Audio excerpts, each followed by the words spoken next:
Hey everybody, I want to take a minute today just to kind of show you a pool project we've got going on, and it's a vinyl liner ICF. It's very similar to a lot of the kits that we're quoting out right now. Tons of people ask for a 20 by 40. This is 20 by 40. It does have an auto cover going on it, so there's a few things that'll be a little different than the kits are generally just include a aluminum coping, although some people have reached out about auto covers. But the only thing that this one has that we're not recommending for DIYers is stairs that are like custom built, that the liner will go over them. You can do it. It's just it's a lot more technical than a thermoplastic set that just insets in the wall and just has a nice little gasket that's super easy. But anyway, one of the things, even my training a couple weeks ago, some of the attendees that are really interested in the vinyl liner side really were interested in the plumbing side of it. And so we've got a training coming up at the beginning of June where we're going to pour a pool wall, plumb it, backfill it, and drop a liner in like 3 days. You know, we may have to work in the rain the way this is going, but I think we can turn a pool completely around in 3 days for a quick training where everybody can see every aspect other than the floor pour, which is effectively flat work. Anyway, I want to kind of show you this side of the plumbing is done. The other side is still so far up out of the ground that we can't do it yet. But I just want to show you kind of what we do. First, we compact gravel up to a level line where we get the ditch filled in.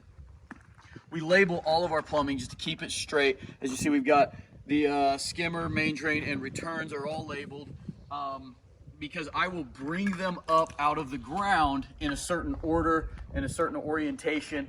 So I don't need labels after it's up out of the ground because I know by its location what it should be. I'll show you guys that in a later video.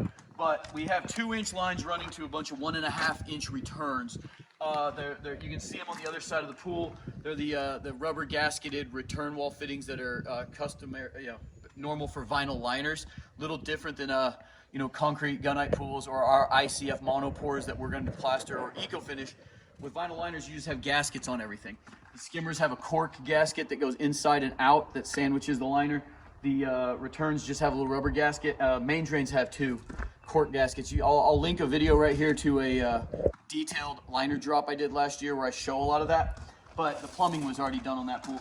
So our lights, I've kind of harped on a lot of videos where we do, you can do a big light, like an IntelliBright 5G, it's about that big around, it has a big niche, but it is a wet niche only installation, meaning the water is in all these conduits all the way back to where it's at the same level as the pool, gravity feed, and there's not really a good way to winterize that. So if you ever had a problem and you blew a conduit, it's just a pain. It's not a fun problem. It's very rare, but I don't like the aspect of having a wet niche in Missouri. The micro brights that we use that actually just fit in, they just screw in to one of these return wall fittings.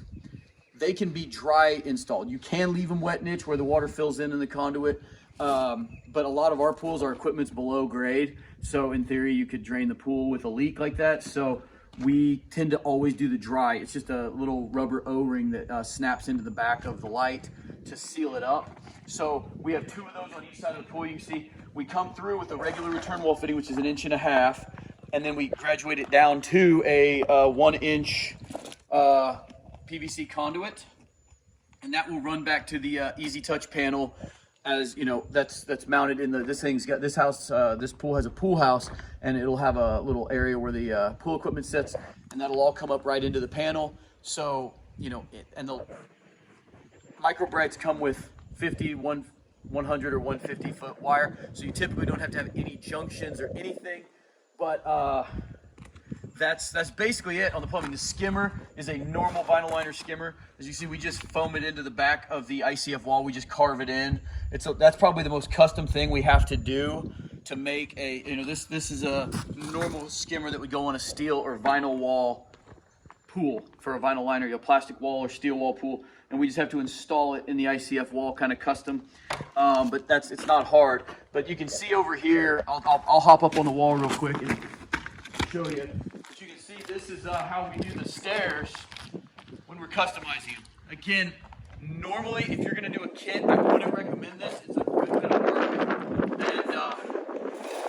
step with on where we'll actually have melamine forms go right here, and we'll have a liner track that mounts to the wall right at the height of the stairs, and that they make the liner to where it will show Yeah, it'll when you cut the liner in, it'll snap in and hold it in place while it's filling up, which is super cool.